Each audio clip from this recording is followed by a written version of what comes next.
All right, so let me back up a little bit. We said before that Bitcoin, the total number of Bitcoins to be issued, which is not there yet, is 21 million. And that started in 2009, like you said. Where are we now, approximately? I think around 18 million. Okay, so basically, we're at the last stretch. I mean, we're done basically. Yeah, 2040. Oh, there's a timeline for that? Yeah. Oh, okay. So that's the question. I mean, you said that they're being mined by all this network of people, but how do they control that? So how much do they mine each year? Yeah, so it was set up from the beginning. Okay, so that was Satoshi pre-planned. set it up. Okay. So there's the block rewards.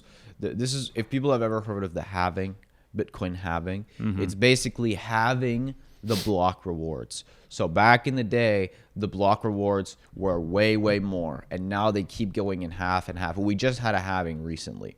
Right, I read. I'm not an expert, but I just read that it's down from 1,800 to 900. Yeah, which is half of the original. But it started like with. I mean, hundreds of thousands. Oh, really? That much? Yeah. Okay. Oh yeah. I mean, there's like famous.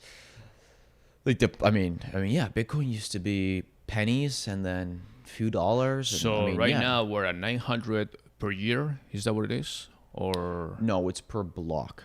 Per block. Yeah. Okay. And then eventually it'll be 450, 225, and then half until basically in 2025, you said. 2040. 2040 will be out. The 21 million Bitcoins will be done. And then limited supply means the demand.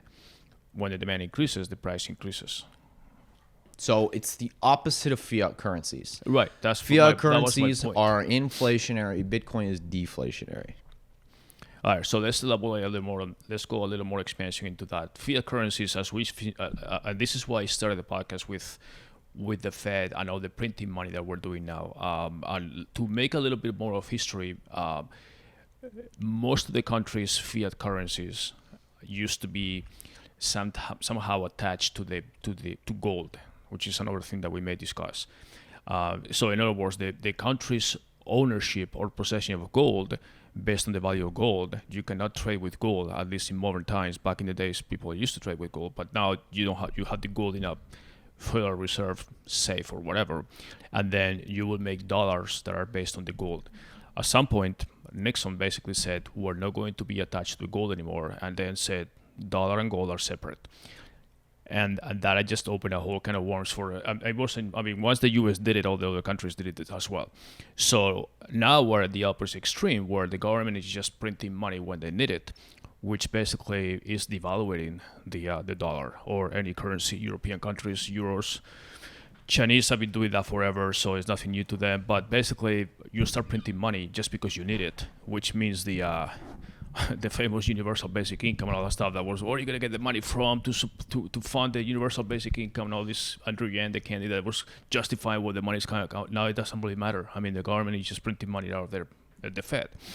So that's basically what the dollar is doing. Now, the Bitcoin is the opposite. Bitcoin, you have 21 million Bitcoins, and that's it. There's no government that's going to say, oh, we need a stimulus package, let's print another 2 million Bitcoins. That's not going to happen.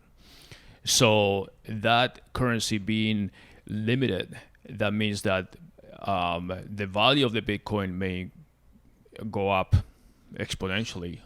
And you say it's deflationary because as opposed to the dollar, which is inflationary, or any other fiat currency, basically, which right now we're seeing that. We haven't seen it yet, but it will be. The purchasing power of people with their dollars will decrease.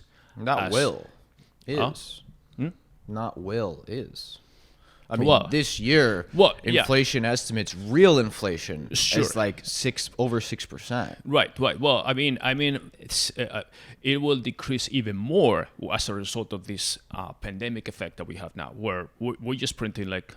So far, I think we've done like 6 trillion. I think so far, and we're talking about 2 trillion package that I don't know when Congress or the House or whatever will pass it, but we're basically printing trillions of dollars that we don't have anything to back it up with.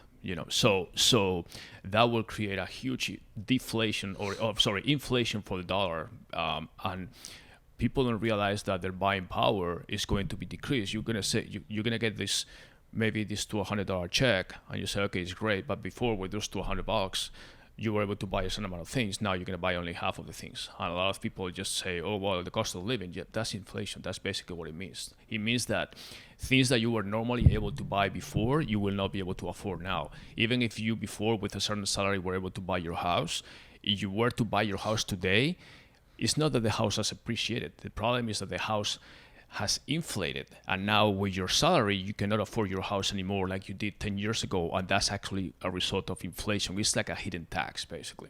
So based on that,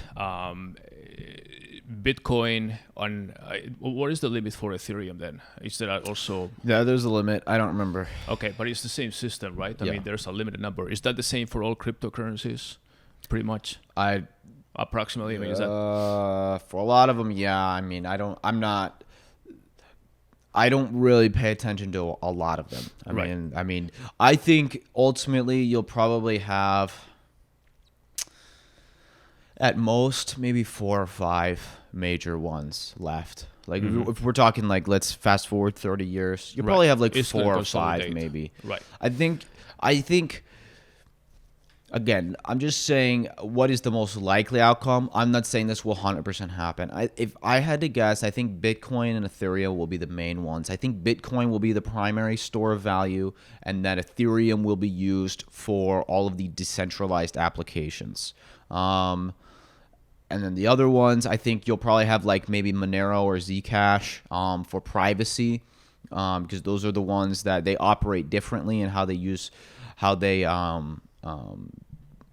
execute their transactions, in that you can do things anonymously, which Bitcoin and Ethereum are not anonymous. You can see what wallets are doing what basically, and you can figure out who owns a wallet. Right. So I think if I had to guess, there will probably be at least 3: Bitcoin, Ethereum, and a privacy coin, and then maybe 1 or 2 other big ones. I don't know, but that would be my guess. We won't have 3,000 cryptocurrencies. Most of them, 99% or more, will fail. Yeah.